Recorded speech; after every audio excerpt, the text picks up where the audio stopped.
1912 সালের এপ্রিল মাস।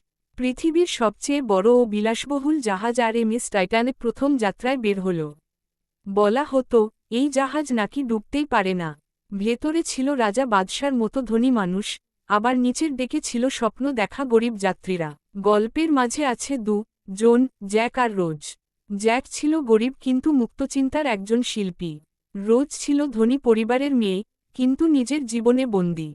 টাইটানিকের ডেকে তাদের দেখা, তারপর বন্ধুত্ব, তারপর ভালোবাসা। রোজ হাসতে শেখে, বাঁচতে শেখে জ্যাকের সঙ্গে। আর জ্যাক, রোজের চোখে নতুন এক পৃথিবী খুঁজে পায়।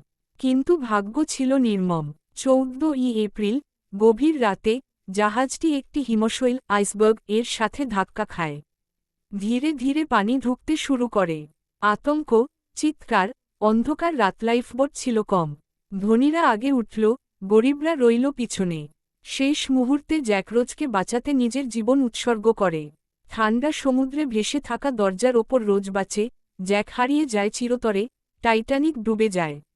1500 এর বেশি মানুষ প্রাণ হারায়।